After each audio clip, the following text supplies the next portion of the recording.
Muy buenas tardes, agradecemos la presencia de los medios de comunicación, así como al presidente municipal de Ocuilan, el doctor Félix Alberto Linares González, presidente municipal de Ocuilan, del Estado de México. La intención de esta conferencia de prensa, compañeros de los medios de comunicación, es primero comentar la intención de presentar un punto de acuerdo a fin de garantizar el Estado de Derecho y la seguridad en el Estado de México, pero particularmente en el municipio de Ocuilan. Como bien saben todos ustedes, el Estado de México es el primer lugar en inseguridad nacional, es el primer lugar en linchamientos y es el primer lugar en delitos dolosos, así como también en la figura de los feminicidios.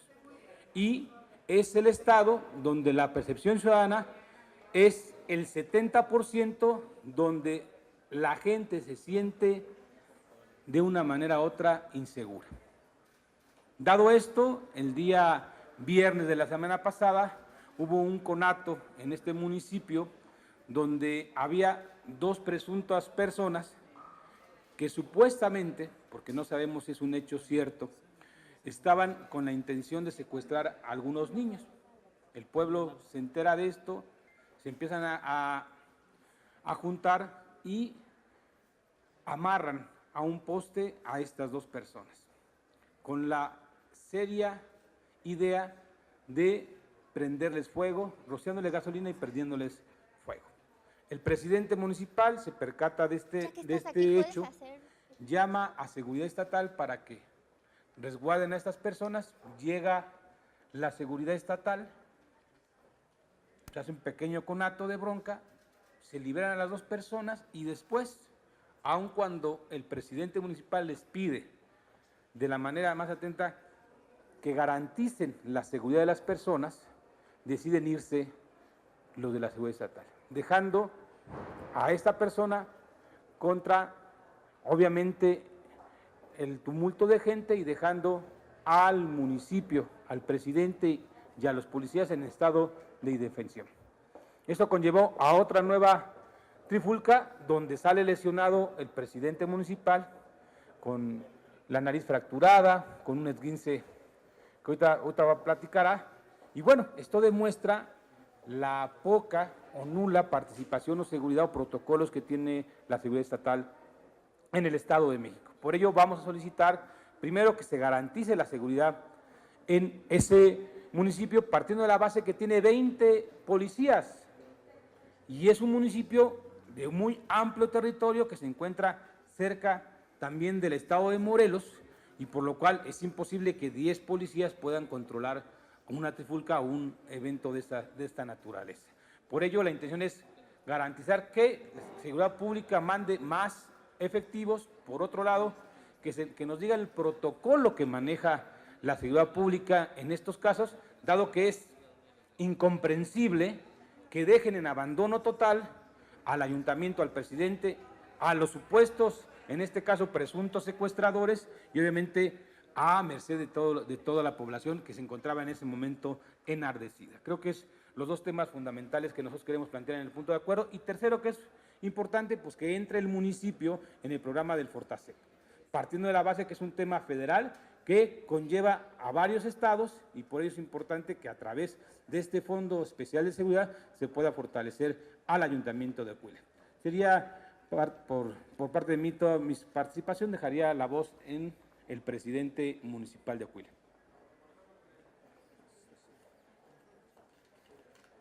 Pues, buenas tardes, muchas gracias. Comentarles que el municipio de Ocuilan se encuentra al sureste del Estado de México. Es un municipio muy grande en extensión territorial, prácticamente abarca 4 municipios del estado de Morelos, está pegado al estado de Morelos, y alrededor más de 4 municipios también hacia el oriente del mismo. Somos más o menos 38,000 habitantes. Pues ya mi diputado Omar Ortega menciona cómo se dieron los hechos. Realmente fue así, perfectamente, recibí la llamada, llegué al lugar, en el lugar encontré a 2 personas sujetas al poste, más de 250 personas enardecidas, tratando, gritando que fueran quemadas, de hecho ya tenían ahí la gasolina, ya estaban sumamente golpeadas Y bueno, yo traté de negociar en ese momento, se negaron, les pedí que fueran a las galeras de la presidencia municipal, donde solicitáramos la presencia del subprocurador o del fiscal más bien. No quisieron, insistieron en golpear a las personas. Realmente quiero decir que mi presencia ahí fue la que evitó realmente que les prendieran fuego. La gente, a pesar de lo que ven ustedes, tiene respeto, sin embargo también entiendo el hartazgo en el que están las personas, no tan solo, y esto no es un evento privativo del municipio de Ocuilan, la inseguridad nacional está en este mismo sentido, llámese en secuestro, en robo, en abigeato, en violaciones y en todo lo que se pueda llamar también delincuencia organizada. Bueno, yo después de 3 horas que solicitamos la presencia policial, después de 3 horas llegaron, ¿no? Cuando de Toluca al municipio son 40 kilómetros, máximo 45 minutos se deben de hacer, y ellos llegaron en 3 horas.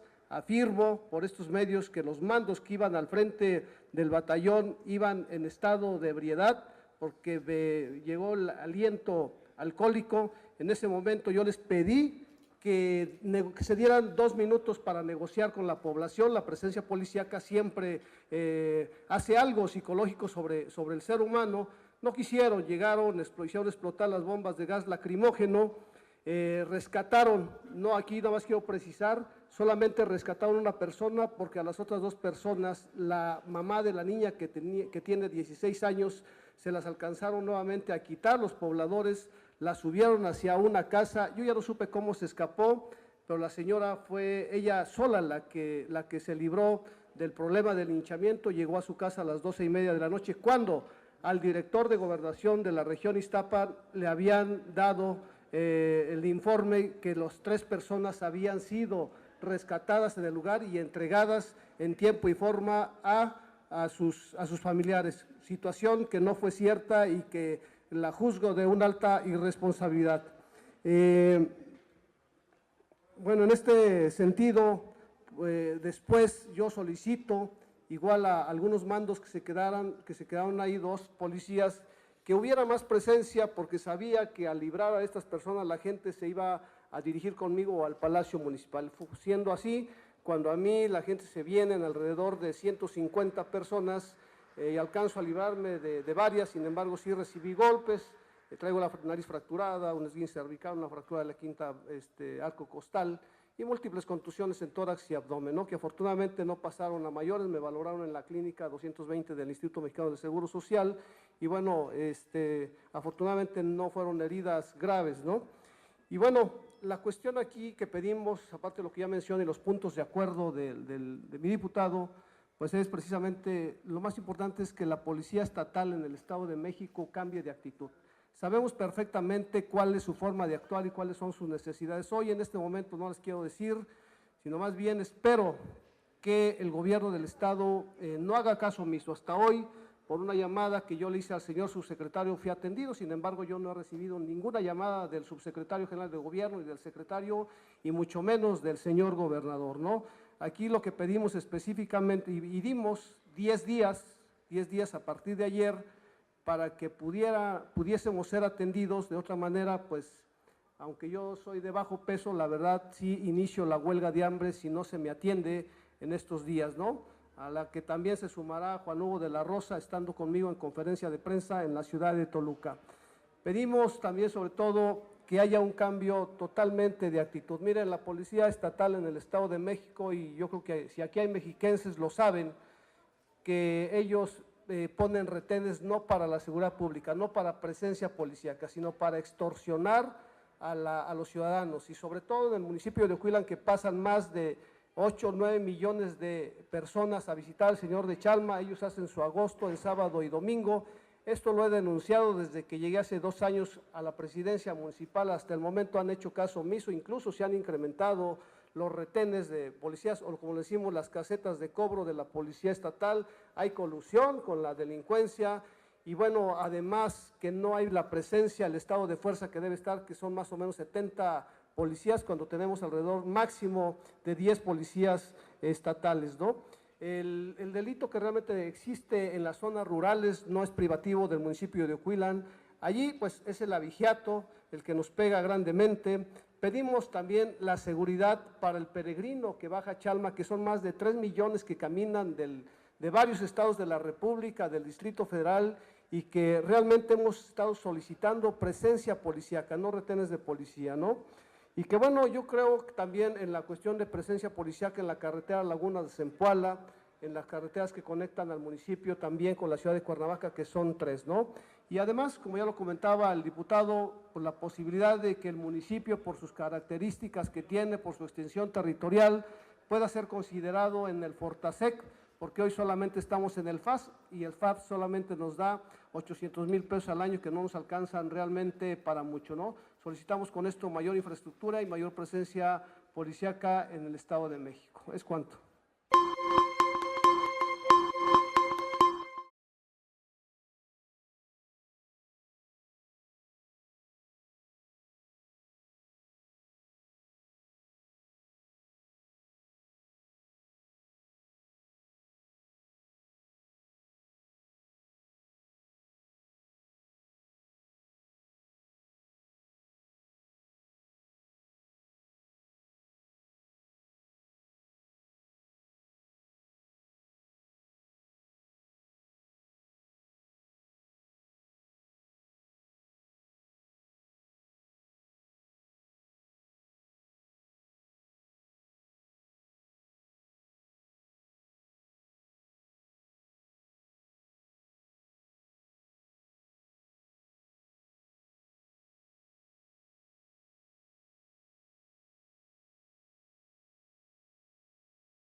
Gracias, muy buenos días a todos ustedes. Quiero agradecer por esta oportunidad al coordinador parlamentario parlamentario del PRD. Agradecemos por supuesto también la presencia del coordinador del grupo parlamentario del Movimiento Ciudadano, a los vicecoordinadores del grupo parlamentario de Acción Nacional, del propio PRD, a todos y cada uno de los diputados y diputadas que hoy nos acompañan. Muchísimas gracias a mis compañeros del gabinete que están con nosotros también. Agradecerles esta oportunidad para platicar con ustedes de este fondo, del Fondo de la Ciudad de México, porque se ha dicho mucho, se ha hablado mucho de este fondo que tenemos hoy en la Ciudad de México, que nos está permitiendo atender esta emergencia derivada del sismo, señaladamente del sismo del 19 de septiembre. ¿Qué fue lo que hizo la Ciudad de México? Y hemos traído una presentación breve para que a partir de ello pudiéramos nosotros conversar, pudiéramos platicar. Y resulta que este fondo lo constituimos derivado de... salud también el diputado Marco Cortés. Gracias, muchísimas gracias por la oportunidad. Estábamos en los agradecimientos y hago extensiva este agradecimiento también para el diputado. Comenzando pues con esta explicación, se envía una iniciativa a la Asamblea Legislativa para reformar nuestra ley de presupuesto y gasto eficiente, esto en el 2014, para tener dos componentes. De los remanentes de la Ciudad de México, de los remanentes, el 30% destinarlo precisamente a esta actividad financiera, mejora de balance fiscal y contingencias y emergencias y desastres naturales. Es decir, que de los remanentes se toma el 30%, ese 30% se coloca y de ese 30%, el 70% va a mejorar el balance fiscal y el otro 30% se va directo a las contingencias. Estos recursos remanentes de ejercicios anteriores se destinan pues como mínimo este equivalente del 30%. Se establecieron reglas precisas para darle tratamiento a este fondo. La regla sexta establece que la Secretaría dará a conocer el monto de remanentes asignados y hará la transferencia de los recursos a un fideicomiso, que este es otro punto muy importante. La Ciudad de México tiene un fideicomiso en donde se deposita a más tardar el último día del mes siguiente a la entrega de la cuenta pública del ejercicio fiscal anterior. Este 30% de los remanentes asignados van en la proporción que yo les he comentado. 70% para estabilización fiscal y 30% precisamente para los desastres. Nosotros nos preguntan, bueno, ¿y este 70% funciona para algo? Sí, sí nos funciona para prevenir, para mitigar en su caso el tema de las finanzas públicas. Si tenemos algún desajuste fiscal o nos queda algún pendiente, lo atendemos precisamente con esto. Aquí está explicado para que ustedes lo puedan ver gráficamente. Tenemos remanentes en la primera columna. De estos remanentes, el 30% lo manejamos en esta división. Nuestro fondo, que se llama FONADEM, este FONADEM tiene el 70% remanentes asignados a mejora de balance fiscal, que puede ser para las siguientes tareas: compensar caída de ingresos de libre disposición, compensar caída de ingresos de origen federal con respecto a instrumentos jurídicos que regulen la transferencia, o faltante presupuestal en los casos expuestos en la regla séptima de este mismo fondo que tiene sus reglas para ejercicio. Y el 30%, este que está en rosa, este 30%, es precisamente la cantidad que se ha venido construyendo desde 2014 para poder enfrentar la problemática que tenemos el día de hoy todavía en la Ciudad de México. Ahí están las cantidades. La Ciudad de México ha construido con esta forma de operar, vuelvo a repetir, 30% de remanentes en los cuales se destina 70-30 y nosotros ahí tenemos 9,549,548,695 millones de pesos en esta columna que es del total de los remanentes. De ahí 6,000 millones, 6,684 en la cantidad que está ahí anotada, se va precisamente a mejorar el balance fiscal y lo que está en rosa es precisamente lo que tenemos nosotros para desastres. Ahora que decretamos la emergencia en la Ciudad de México para poder atender estas tareas, lo que hicimos fue hacer un ajuste del rubro que está con los 6,000 millones. Si se fijan ustedes, teníamos 6,684,846,403 y abajo teníamos 2,864,702,291. Lo que hicimos fue transferir de la subcuenta de mejora de balance fiscal, que es la subcuenta de la parte de arriba, a la subcuenta de atención al fondo de desastres. Esto nos dio una bolsa instruida para atender el fenómeno del sismo del 19 de septiembre de 3,000 millones, que esa es la cantidad que aparece precisamente en esta columna. Ahí van a ver ustedes y dejaremos pues copia de esto. Esto es lo que tenemos en transparencia. Ahí está la página donde se puede consultar, porque nos dijeron de todo. Dijeron que este fondo lo teníamos destinado para mi campaña, que este fondo lo teníamos, quién sabe en qué parte de la estructura fiscal de la Ciudad de México, y lo que hemos reiterado es, hay un fideicomiso, y el fideicomiso reporta exactamente cuáles son los intereses por inversión, cuáles son los intereses acumulados y cómo va creciendo este fondo, y además tiene reglas muy precisas para poder ser ejercido. Déjenme hacer un comentario al margen. Por ejemplo, de la Unión de Ciudades de Latinoamérica recibimos un donativo que fue un donativo de 10,000 euros, que es el único donativo que ha recibido la Ciudad de México hasta el día de hoy, y ese donativo pasó a la subcuenta precisamente de este fideicomiso.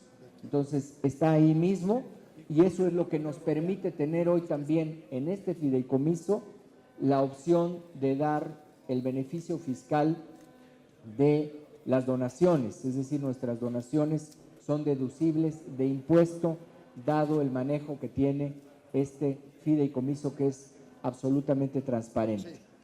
¿Cómo vamos en las asignaciones que nos preguntan? Y nos interesaba mucho platicarles a las diputadas y a los diputados el día de hoy, a todos y cada uno de ustedes, cómo estamos ejerciendo hoy este fondo. De lo que tenemos ya comprometido y se están haciendo las transferencias, están 175 millones.30 por la gratuidad que se dio en los sistemas de transporte. 100 millones que se ha dado para apoyo de rentas en todo el ejercicio, tanto de la primera entrega, segunda y tercera entrega con la depuración que ya se tiene.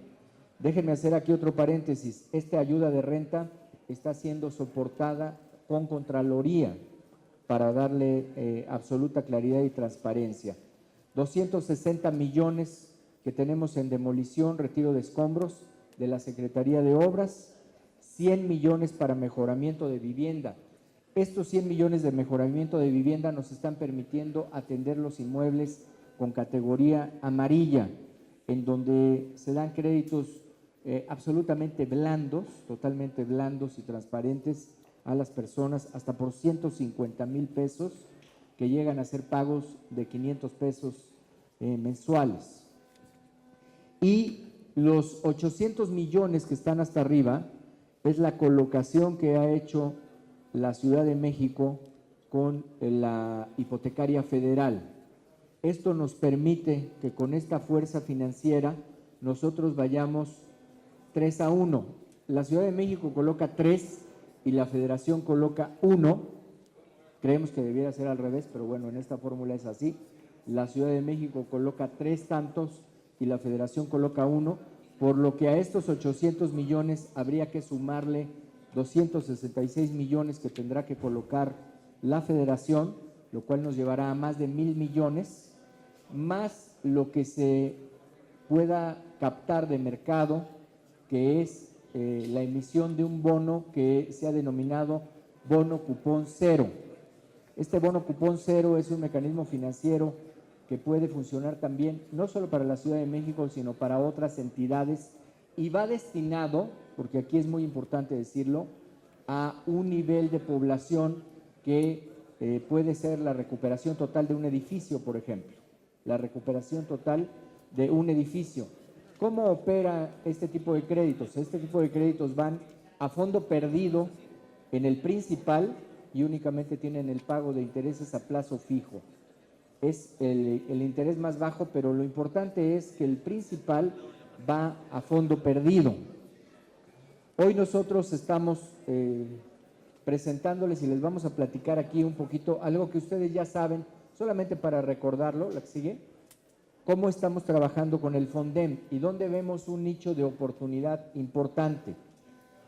Hoy en el FONDEM nosotros tenemos una serie de reglas que lo convierten en un fondo verdaderamente difícil para la operación, es decir, se vuelve un fondo que no es ágil porque tiene una serie de reglas que van acompañadas, por ejemplo, aquí de 3 días hábiles para determinar la procedencia, después instalar un comité de evaluación, después otros 4 días para emitir declaratoria de desastre, después suscribir un convenio para ejecutar obras y acciones de reconstrucción hasta el 50%. Esto se vuelve muy difícil para algunas entidades, porque colocar el 50% para algunas entidades va a ser verdaderamente difícil o prácticamente imposible. Entonces, esta es otra regla complicada. Luego, la solicitud de las APIs está sujeta a reglas que lo hacen también de una operación muy complicada, no cubre acciones ni obras por un periodo mayor de 30 días. O sea, es básicamente una acción que requiere ser tomada en emergencia cuando los plazos no permiten que se desarrolle en emergencia. Es como una especie, pues es como cuando te dan recursos en noviembre para que los ejerzas en diciembre, pues no vas a poder. Entonces, está ahí la bolsa, pero con las reglas se vuelve muy difícil la operación para un caso de emergencia. Se deben capturar diagnósticos de cada subcomité en la página web y luego 10 días hábiles a partir de la instalación del comité anterior viene una entrega de resultados y después 7 días hábiles para presentar solicitud de recursos de diagnóstico, 4 días hábiles siguientes para entrega de resultados, 2 días hábiles para elaborar y presentar solicitud global y más de 5 días hábiles para convocar al comité técnico. Resumen, el día de hoy la Ciudad de México todavía no tiene noticia de este fondo para efectos de reconstrucción. Nosotros lo que hicimos fue trabajar un recurso, pero si nosotros hubiéramos estado sujetos a las APIs, hubiera sido imposible para la Ciudad de México, dado que las reglas que se estaban manejando pues eran reglas que llevaban a que se tratara de viviendas de 45 metros cuadrados y que estuvieran con un criterio de pobreza, pues que no se iba a cubrir, no se iba a poder cumplir, al menos con las características de la Ciudad de México. Entonces, a mí me parece que hay una buena oportunidad para que se replanteen estas reglas del FONDEM y verdaderamente lo hiciéramos efectivo. Para lo que está pensado, hay que tomar en cuenta que el FONDEM, desde nuestro punto de vista, no está pensado para la reconstrucción. Por eso es que se vuelve tan difícil operarlo. El FONDEM está pensado para una acción de emergencia, pero aún en la acción de emergencia está muy limitado por las reglas que tiene. Lo vuelve tortuoso, lo vuelve demasiado burocratizado. Entendemos que hay que ser cuidadosos con el ejercicio de los recursos, pero puede haber comprobaciones posteriores que le den solvencia al ejercicio y que permitan que haya una actuación rápida. El propio Fondem tiene un formato en donde puedes solicitar picos y palas. Si tú vas a solicitar picos y palas 30 días después de la emergencia, pues va a ser muy difícil que alguien pueda operar. Nosotros vimos cómo estuvieron trabajando las trapalerías que soltaron todos sus materiales para poder cubrir la emergencia. Entonces creo que, primer punto, el Fondem debiera de reestructurarse, debiera de tener una revisión. Hay una muy buena oportunidad en este momento, no para desaparecerlo, sino para fortalecerlo. Me parece que hay una buena oportunidad de fortalecer el Fondem. Dejarlo para eso, para lo que es la emergencia inicial. Y luego nosotros estamos aquí para platicar con ustedes cómo podríamos crear un fondo que fuera un fondo de desastre nacional, un verdadero fondo de reconstrucción, un fondo de reconstrucción que pudiera dotar a las entidades federativas de recursos también para evaluar y para ejecutar obra, porque son limitantes que hoy se tienen con los otros fondos. Un fondo que no limitara la ejecución a los pari passu, porque eso en la gran mayoría de las entidades va a ser muy difícil. Nosotros porque teníamos este fondo, pero si a mí hoy me dijera la hipotecaria que coloque 300 millones para poder operar con la hipotecaria, no se podría. Claro que nosotros colocamos no 300, 800 millones, pero porque teníamos el fondo. Pero si no, estaría verdaderamente imposible, no se podría pues. Luego, creemos que debe ser un fondo flexible que agilice la intervención, un fondo robusto con mayor capacidad financiera, adecuado para las zonas urbanas, porque las reglas que hoy están en el Fondem están hechas para zonas rurales, no para zonas urbanas, y eso limita muchísimo la actuación que se pueda tener. Eso nos limita muchísimo. Es necesario clarificar los mecanismos de coordinación interinstitucional para tener personal especializado por parte del gobierno federal en el proceso de cuantificación de daños, a fin de que seamos mucho más ágiles. Yo creo que podemos hacer declaratorias de desastre natural en 11 días hábiles, es decir, se pueden flexibilizar, no llegar hasta los 11, sino en los primeros 4 como máximo, no irnos hasta los 11 días, sino en los primeros 4 tener esto perfectamente determinado. Hay varias reglas que están pidiendo que se hagan y que se tomen en consideración, prácticas que verdaderamente lo hacen muy difícil de operar al Fondem. Hoy yo les quiero decir, si nosotros pensáramos en este nuevo fondo, ¿de dónde se podría tomar? ¿Cómo se podría hacer? ¿Qué consideramos nosotros? A las entidades federativas, hoy la Ley Federal de Presupuesto y de Responsabilidad Hacendaria nos dice que se debe de tomar que debemos de tomar una cantidad de los remanentes para conformar esto que ya tiene la Ciudad de México. A las entidades federativas se les está obligando pues a tener este fondo. Realmente deberían de tenerlo todas las entidades federativas. Hoy está complicado. Entiendo que la situación financiera no es tan sencilla, pero esto es el primer ejercicio que debiéramos de hacer. Concientizar pues en la parte de entidades federativas, que eso nosotros estaremos teniendo un taller y un ejercicio por parte de CONAGO para esta disposición de ley, pero vamos más allá, ir hacia la federación. Nosotros creemos que la federación, por ejemplo, 2016 tuvo 239,000 millones de remanentes. 2017, 321,000 millones de remanentes. Si se hiciera este mismo ejercicio y no solamente tuviéramos esta obligación de amortización de deuda y el monto restante mandarlo a incrementar activos para la posición financiera, si destináramos un porcentaje de esos remanentes, podríamos estar hablando, imaginen ustedes, de 321,000 millones. no pensemos en el 30% de la Ciudad de México.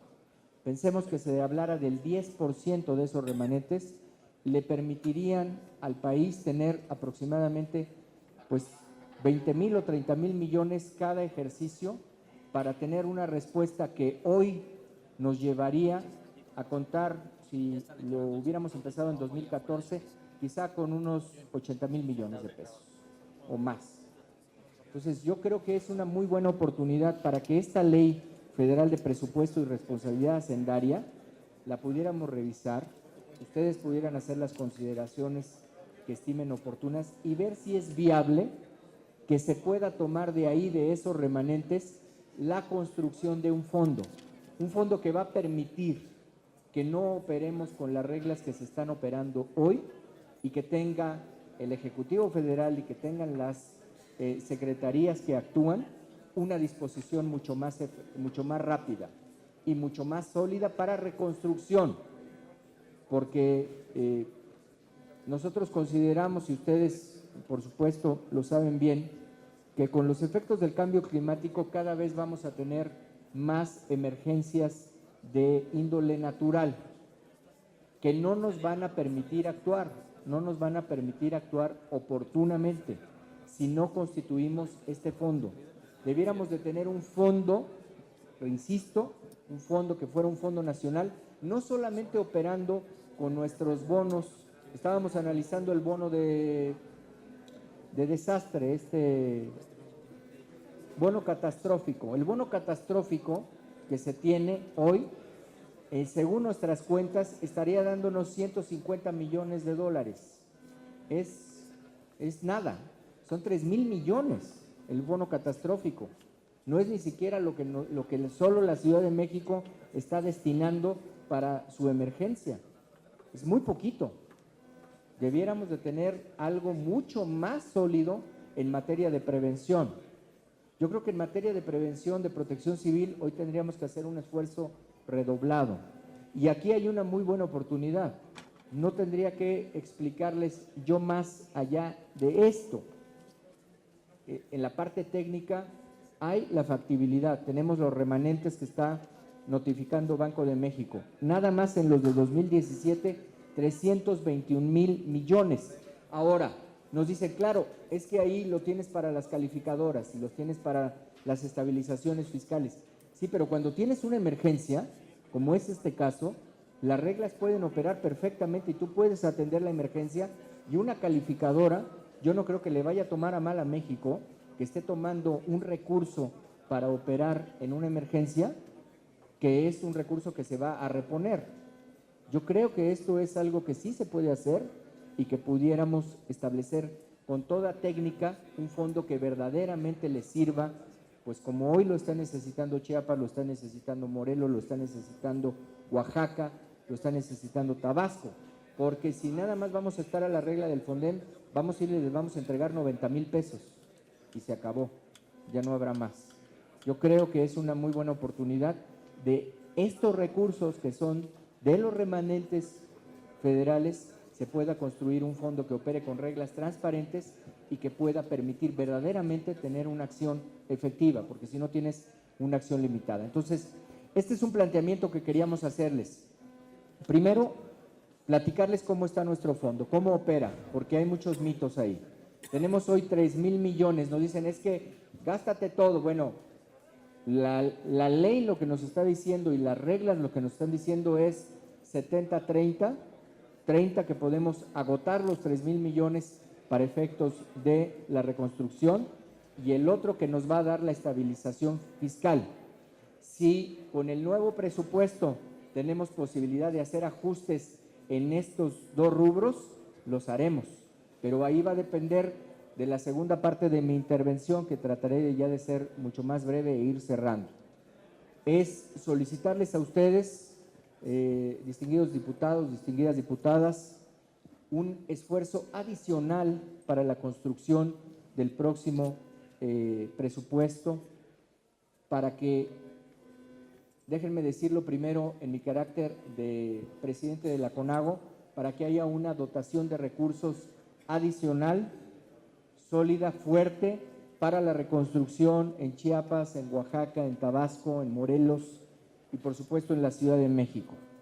Y en mi carácter de jefe de gobierno, hacerles una petición específica para nuestro fondo de capitalidad y por supuesto para las tareas propias de reconstrucción en lo que fueron gastos extraordinarios en materia de agua, porque como vimos que se lanzó el presupuesto originalmente, hay una reducción en el rubro de agua que no es congruente con lo que estamos diciendo ni con lo que estamos viviendo. Una necesidad de reforzar nuestra estrategia en materia de agua en muchas de las zonas del país.